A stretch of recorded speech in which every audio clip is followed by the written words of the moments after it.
Hey everybody, it's Jodie here from Decoris Vintage Designs and welcome back to my channel. In today's furniture painting tutorial, I want to show you how to get this Alice in Wonderland inspired look on your furniture. It is very textured, very whimsical and just a really fun girly piece to create. So stay tuned for that.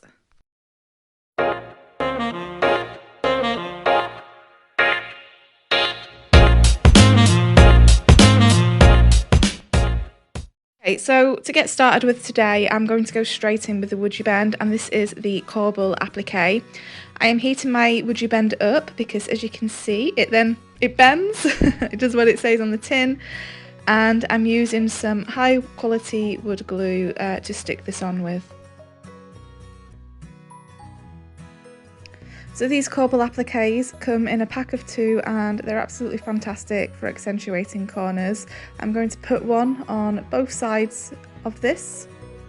As usual as well, all of the products that I use today will be in the description below. So if you get lost, don't worry, you can just check the below and you'll be able to quite easily see what I'm using today.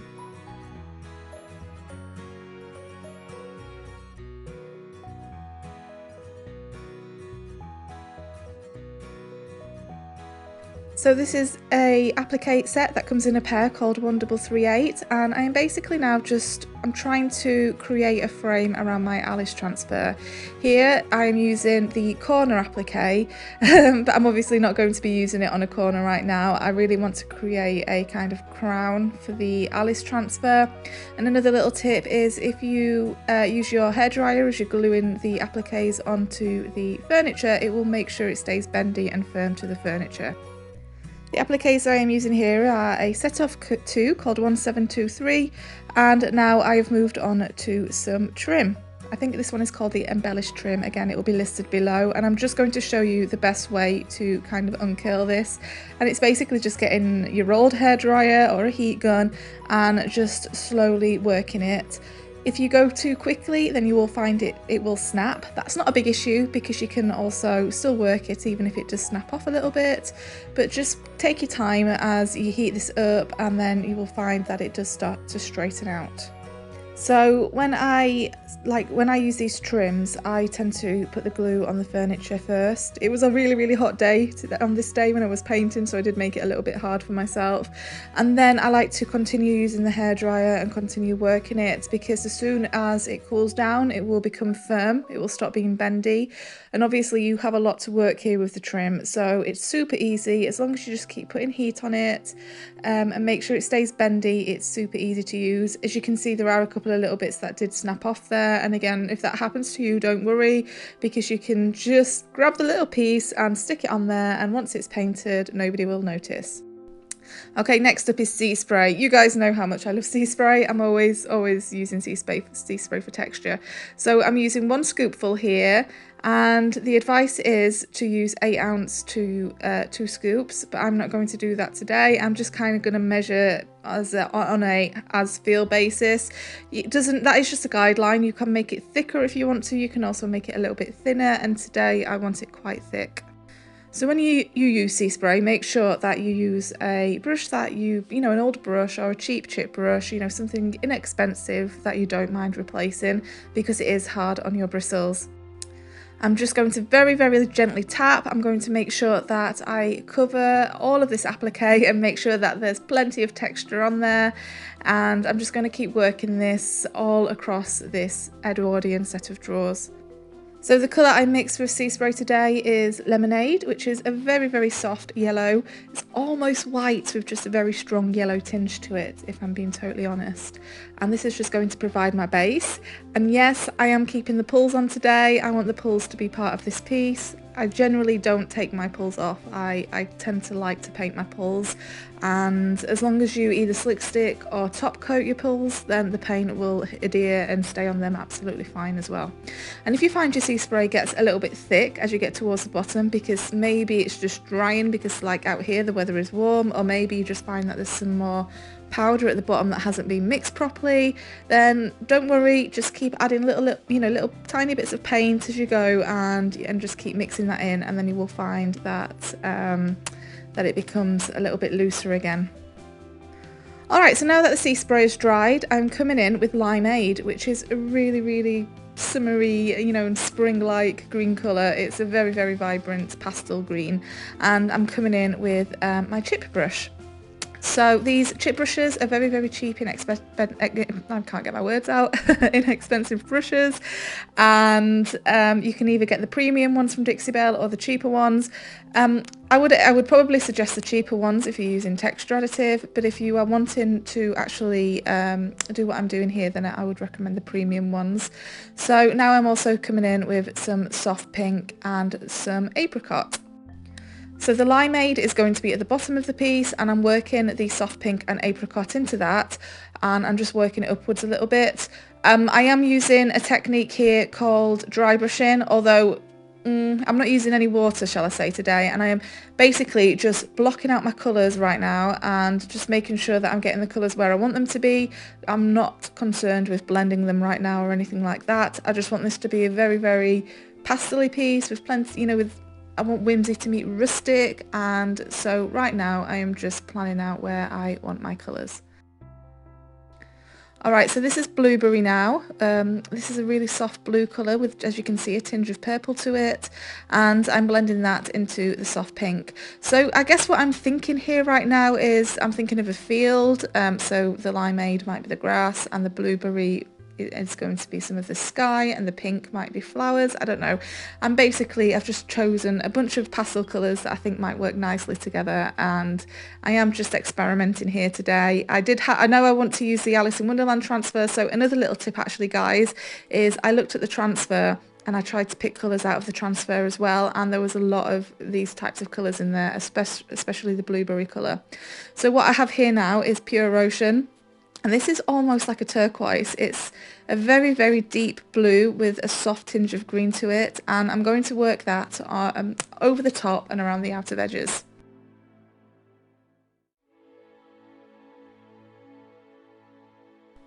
I am using a separate brush for each colour because, as I say, right now I am not concerned with blending. I want each colour to claim its own space, and I just want to make sure, like I said before, that they're nicely blocked out, because I'm going to be layering here, and at some point, similarly to another video I did, which I will link below, I will be layering lots of colours and then sanding back to allow lots of those colours peeking through.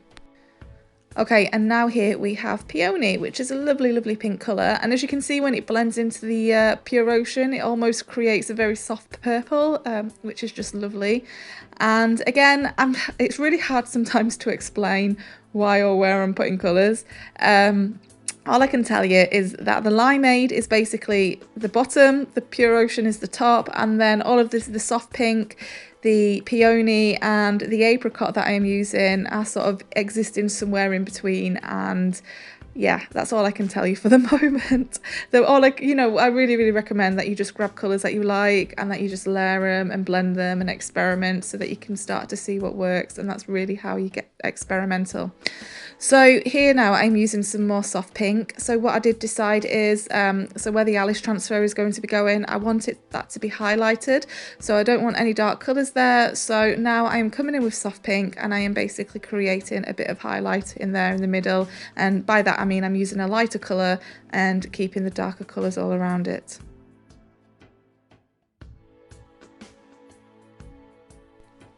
Don't be afraid as well. So for example, I might bring some of the Limeade up into the Pure Ocean, I might bring some of the Peony up into the Pure Ocean, or vice versa, and don't be afraid to do that, because that's how you layer colours. And I would also recommend letting the paint dry between each layer so that you don't get any crazy blends. The way to layer colours is to let it dry, layer another colour on top, let it dry, and then layer another colour on top, and it will look like a crazy hot mess for a while, but that's part of the process, and it will all come together in the end. Guys, just a quick reminder as well, I post weekly YouTube painting tutorials, so make sure that you click that bell to notify you whenever I post a video so that you don't miss out.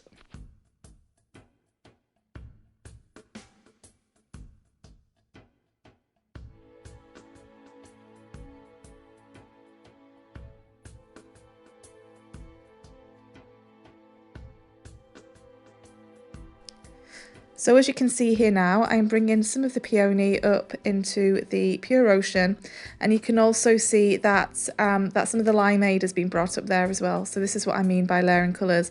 And they're not exactly working perfectly right now. They do definitely look like you know, the blocks of colours, they're not soft, they're a little bit in your face, but as I say, it will all come together in the end. And what I'm doing here now is I want to create almost a oval shape, so if you think of a frame, so I want Alice to look like maybe she's in a picture frame or something, and that the would you bend appliques are the actual frame, and then so I'm making it lighter. So when you put on a transfer, whatever colour that you have underneath the transfer will affect it.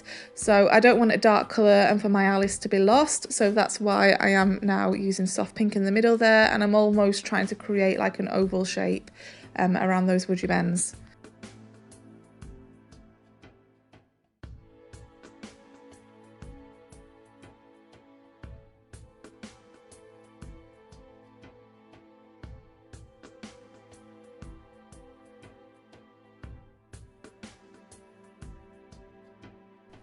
Alright, so this is all dry now, and I have some 180 grit sandpaper, and I'm basically just going to sand this all back, and I'm just going to create some texture so it doesn't look too pretty. And yeah, I always love texture and I love layered colours, so it's just my kind of style.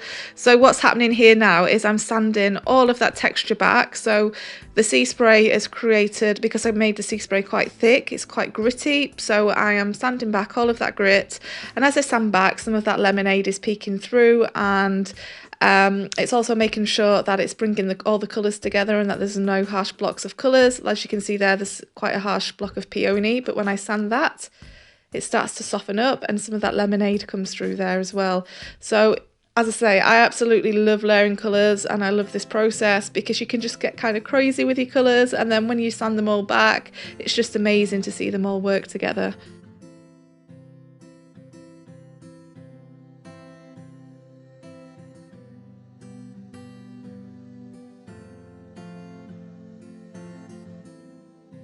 Alright, so it's actually time to put Alice in her place, and doesn't she look so cosy there? It's so pretty.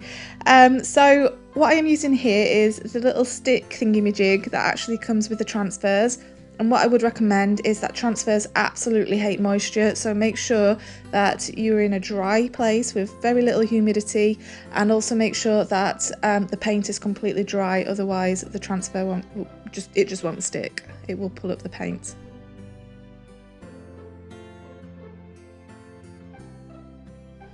Very, very slowly work your transfer. I'm not always the most patient person, but you have to be patient when working these transfers. Make sure that you stick it on and that you rub out any air bubbles, and then just work from whichever angle you want to work from. So I'm obviously working from the top here, and as I go down I am just slowly peeling that film off and making sure that all of the transfer is stuck down nicely. If you go in there and you just do it too quickly, you'll also find that it won't be stuck properly, and that you will have big gaps in your transfer when the transfer is pulled up. So as I say, just take your time, there's no rush with this at all.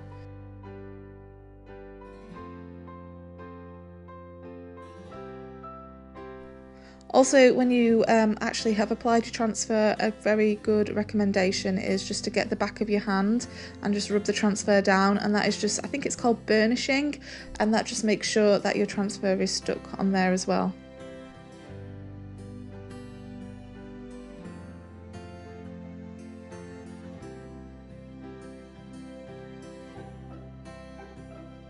Okay, so you guys always ask what I do with the top. With this one, it was quite the headache. It had loads of weird random blocks of wood stuck on top, so I took all those off, and then I gave it a really good sand because there was a lot of old glue on there, and I just sanded it all down to the grain.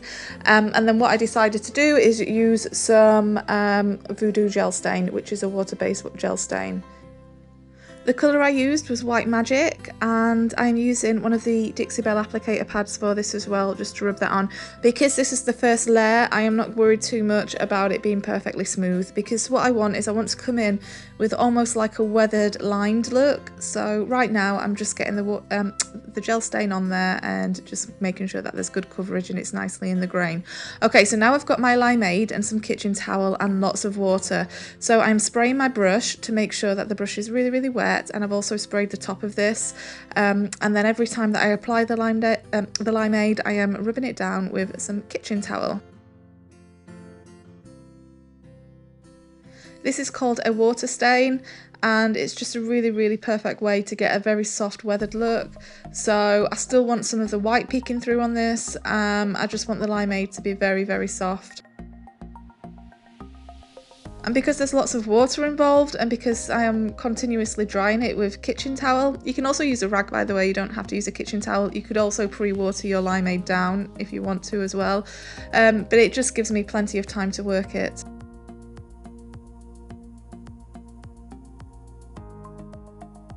Okay, and now this is dry. I have got my Le Petit brush. I don't know, I always feel like I have to say it in a really bad French accent. I'm sorry to any French people that might be watching. And I also have some Best Dang wax in brown, and I am putting this all around the edges. And then I'm grabbing my kitchen towel again, and because the wax is water-based, I can grab a kitchen towel or a damp rag, and I am then just rubbing that down to make sure it's nice and soft, because I just want it to look nicely and softly aged. Okay, now this is totally dry. What I'm coming in with is the satin top coat with a mini brush. The mini brush is a synthetic brush, which means and because it is very, very soft, it will mean that there is fewer brush strokes and it will be more self-leveling. And I am just basically protecting the top and all of my piece with this satin top coat, which will also give it a very, very soft, delicate sheen. I will apply 2 coats of this just to make sure that it is completely sealed. I want to make sure that my transfer is going to stay there forever, and I also just want to make sure that because the top is high traffic, that it's not going to get scratched at all, and that I have peace of mind that when my customer, whoever buys this little piece, probably a little girl, that, you know, when they're messing around on top there, that it won't get scratched. Alright, and then finally, to finish this piece, I have gold gilding wax, and just using my fingers, I am applying all over the appliques, and I'm going to apply it over the pulls as well. I am not completely covering the appliques. I want to make sure that some of the rustic texture that I have on there and the built-up colours are going to be peeking through as well. It's also a good idea, I find, to put on a water-based product first, such as the satin top coat, and then apply the gilding wax over the top afterwards, because the gilding wax is oil-based and the satin won't sit on top of that at all. It will just completely wash straight off, because obviously water and oil don't mix. So I always go in with the water-based products first and then come in with my oil-based gilding wax at the end there. Okay, really hope you guys enjoyed this video today. Isn't this piece perfect for a little girl's bedroom, a true Mad Hatter's tea party? If you guys enjoyed this video, let me know in the comments, and I would love to hear whether or not you are going to try a piece like this. Have a wonderful day and happy painting. Bye bye.